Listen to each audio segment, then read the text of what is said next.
வணக்கம் நண்பர்களே, எல்லாம் எப்படி இருக்கீங்க? வெல்கம் டு எம்ஏவி சிறுவிடை நாட்டுக்கோழி பண்ணைக்கு உங்களை வரவேற்கிறதுல மகிழ்ச்சி அடைகிறேன். இது பார்த்தீங்கன்னா அமைஞ்சிருக்க இடம் பார்த்தீங்கன்னா பெரம்பலூர் மாவட்டம் குன்னமட்டம் கத்தாவளைமேடுங்கிற கிராமத்தில் அமைஞ்சிருக்குங்க.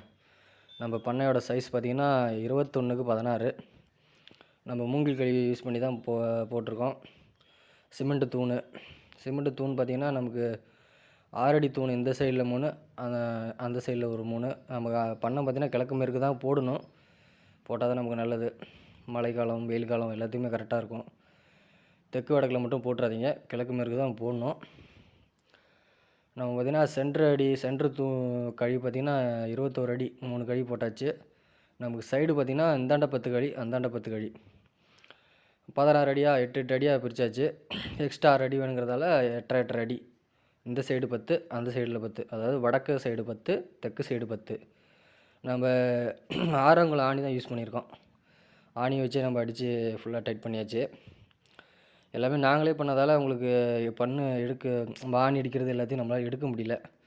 சரி, அடுத்து பார்த்திங்கன்னா நம்ம ஒரு காங்கிரீட்டு மேல் கீழே போடலான்ட்டு பிளான் பண்ணோம். எதுக்காகனா பெருச்சாளி கருக்காளின்னு சொல்கிறாங்க, நம்ம சைடு பெருச்சாளின்னு சொல்லுவோம். அதை விட்டிங்கன்னா நமக்கு கீரி புல்லை அந்த தொல்லை தாங்காமல் இருக்கிறதுக்காக நம்மளுக்கு உள்ளே வந்தால் டேமேஜ், நமக்கு சேதம் அதிகமாக இருக்கும். அது வராமல் இருக்கிறதுக்காக நம்ம கீழே காங்கிரீட்டு போடலாம் அப்படின்ட்டு பிளான் பண்ணி ஒரு 3/4 அடி சுற்றியும் பறிச்சிருக்கோம். பறிச்சுட்டு பார்த்திங்கன்னா நம்மளுக்கு சைடில் கேணி பாறை கிடைக்கும். கேணி பாறைன்னு சொல்லுவாங்க, கிராவல்னு சொல்லுவாங்க. எங்கள் சைடு கேணி பாறைன்னு சொல்லுவோம். அதை பார்த்திங்கன்னா ஒரு 1/2 அடிக்கு கொட்டியாச்சு. ஃபுல்லாகவே கொட்டிட்டு அது மேலே கொஞ்சம் தண்ணி ஊற்றி கொஞ்சம் கீழே நம்ம செட் பண்ணுற மாதிரி பண்ணியாச்சு. அது பார்த்திங்கன்னா அதுக்கப்புறம் மேலே பார்த்திங்கன்னா உங்களுக்கு சிமெண்ட் கலவை வரும். அதை நான் போடும்போது அடுத்து காமிக்கிறேன் உங்களுக்கு வரும் அடுத்தது. இது பார்த்திங்கன்னா நமக்கு ஷீட்டோட அகலம் வந்து பார்த்திங்கன்னா 3.25 அடி வருதுங்க.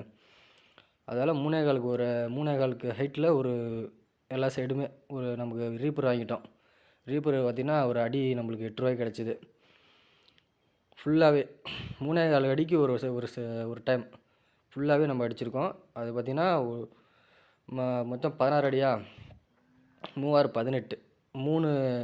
18 6 இடத்துல அடிச்சிருக்கோம். 3 அடிக்கு 1 6 இடத்துல அடிச்சுட்டு பார்த்திங்கன்னா அதுக்கு வந்து பார்த்திங்கன்னா ஸ்டீல் ஆணி தான் நாங்கள் வாங்கினோம். ஸ்டீல் ஆணி பார்த்திங்கன்னா 1.5 இன்ச்சில் வாங்கினோம். ஏன்னா நம்ம கொஞ்சம் கரெக்டாக ஃபிட் ஆகணுங்கோசரம். இது பார்த்திங்கன்னா நம்ம ஷீட்டு இது வந்து ஜெய் தமிழான்னு சொல்லிட்டு பேனல் ஷீட் சேலத்துலேருந்து நம்ம ஆர்டர் பண்ணி வாங்கினோம். நான் அது எவ்வளோ ரேட்டெல்லாம் அடுத்த வீடியோவில் போடுறேன். இது பார்த்திங்கன்னா ஷீட் அடிக்கிறதுக்கோசரம் நம்ம இதை கட் பண்ணி சின்ன சின்ன பீஸாக கட் பண்ணி தார்பாய்க்கு மேலே வச்சு அடிக்கிறது. அதை தார்பா நம்ம அடித்தாச்சு. தார்பா சைஸ் பார்த்திங்கன்னா நமக்கு ரோலாக கொடுத்தாங்க. நான் அடுத்த வீடியோவில் சொல்கிறேன் ஃபுல்லாகவே. இந்த பாருங்கள் 3.5 அடிக்கு 3.25 அடிக்கு ஒரு ரீப்பர் வச்சோமா, அதுக்கு மேலே வச்சு பார்த்திங்கன்னா 1 அடிக்கு ஒரு ஆணி. அது வந்து பார்த்திங்கன்னா ஒரு 1/2 இன்ச் ஆணி போதும். 1/2 இன்ச் ஆணியும் பார்த்திங்கன்னா நமக்கு சீட்டு மேலே வச்சு மடக்கி அந்த துண்டு சீட்டு பார்த்திங்களா, அதை வச்சு அடிக்கணும். அடிச்சுட்டு கன்ஃபார்ம் பண்ணிங்க பாருங்கள், 1 அடிக்கு ஒரு ஆணி அடித்தே ஆகணும். ரீப்பரில் வச்சு ஜாயின் பண்ணி டைட்டாக நம்ம 1 அடிக்கு ஒரு ஆணி அடிச்சிருக்கோம். சின்ன ஆணி தான். வெறும் டேரெக்டாக நம்ம ஆணி அடித்தோம்னா அது பிற்காலத்தில் மழை வந்துச்சுன்னா அது உறுத்து போய் பார்த்திங்கன்னா நம்மளுக்கு உள்ளே போயிடும், ஓட்டை விழுந்துடும். அதுக்காக தான் அந்த ஷீட்டை வச்சு அவங்க அடிக்க சொல்லி நம்மளுக்கு சொன்னாங்க. அதால் நம்ம அப்படியே அடிச்சிருக்கோம். இப்போ பார்த்தீங்கன்னா கலவை போட்டாச்சுங்க. நம்மளுக்கு தபுக்கல்னு சொல்லுவோம், சில பேர் ஆலோ பிளாக்னு சொல்கிறாங்க. அந்த கல்லையே வச்சிடலான்ட்டு சுற்றியும் ஒரு கல் ஹைட்டு தான் நம்ம வைக்க போகிறோம். நம்ம இது மாதிரி சிமெண்ட் கலவை கொட்டி கலவை மேலே தண்ணியை ஊற்றி செட் பண்ணியாச்சு. இது செட் பண்ணி ஒரு நாள் கழித்து தான் நம்ம அடுத்து கல்லை வச்சோம். நம்ம கண்டிப்பாக வீடியோவில் பார்க்கலாம் நீங்கள். இது பார்த்திங்கன்னா நமக்கு கிழக்கு சைடு மட்டும் நம்ம பார்த்திங்கன்னா 2 வரி வச்சுட்டோம். கொஞ்சம் பள்ளம் அந்த சைடு, அதனால் 2 சைடு வச்சுட்டோம், 2 கல் வரி வச்சுட்டோம். இது வந்து பார்த்திங்கன்னா நமக்கு அப்பா தான் கொத்தனாருங்கிறதால நமக்கு செலவு ரொம்ப கம்மியாக போயிடுச்சு. இந்த கல் பார்த்திங்கன்னா பக்கத்தில் ஒரு பில்டிங் தெரியுங்களா, ஒரு ஸ்டோர் மாதிரி யூஸ் பண்ணிகிட்ருக்கோம் வீட்டுக்கு. அது கட்டும்போது மிச்சப்பட்ட கல் தான். நம்ம இப்போ கல் வந்து 30 ரூபான்னு சொல்கிறாங்க. அதை நம்ம போய்ட்டு விசாரிக்கல, நம்ம இருந்ததால் நம்ம அதை வாங்கிக்கல. நம்ம 30 ரூபான்னு சொல்கிறாங்க இப்போ. இது வேணால் நல்லா வெயிட்டான கல்.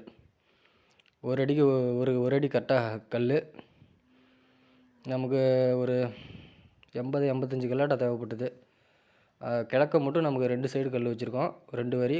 மற்ற சைடெல்லாம் ஒரு வரி தான். இது பார்த்தீங்கன்னா வலை அடித்தாச்சுங்க. இது பார்த்தீங்கன்னா 20 கேஜி வலைன்னு சொல்கிறாங்க. நானும் இது கோயம்புத்தூரில் ஆர்டர் பண்ணி தான் வர வச்சேன். நல்லாவே இருக்குது, நல்லா ஸ்ட்ராங்காக இருக்குது. பிராய்லர் கோழிக்கு பண்ணைக்கு கூட இதை தான் யூஸ் பண்ணுறாங்க சைடு வலையா.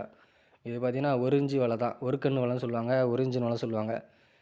இது பார்த்தீங்கன்னா நமக்கு நல்லாவே இருந்திருக்கு. இது பார்த்தீங்கன்னா கீழே வந்து பார்த்தீங்கன்னா ஆணி அடிக்கிறாங்க சில பேர். நாங்கள் வந்து சிமெண்ட் கலவை வச்சே பூசிட்டோம். நல்லா ஸ்ட்ராங்காக இருக்குது. ஒரு 3 நாளைக்கு 4 நாளைக்கு ஒரு தண்ணி மட்டும் டெய்லி ஊற்றுனீங்கன்னா நல்லா ஸ்ட்ராங்காக பிடிச்சிக்குது. ஆணி அடிக்கணும்னு அவசியம் இல்லைங்க, நல்லா ஸ்ட்ராங். இது எங்கள் அப்பா சொன்ன ஐடியா தான், நல்லா இருந்தது. நானும் யோசித்தேன், சரி ஓகே கரெக்டாக இருக்குது. இதாங்க மெயின். நமக்கு நாங்கள் டோருமே பார்த்தீங்கன்னா அந்த வலையை மிச்ச வலை இருந்தது, அதையே கட் பண்ணி 2 பக்கமும் ரீப்பர் வச்சு சென்டராக வலையை அடிச்சிட்டோம். சென்டராக வச்சு வலையை அடிச்சுட்டு டோர் நமக்கு தேவையானது கரெக்டாக சைஸ் அளவாக எடுத்து வச்சுட்டோம். இன்னொரு சைடு பார்த்திங்கன்னா நமக்கு கிளிப்பு நம்ம ஃப்ரீயாக திறக்க போகிறதுக்காக 2 கிளிப் போட்டோம், பிளாக் கலரு.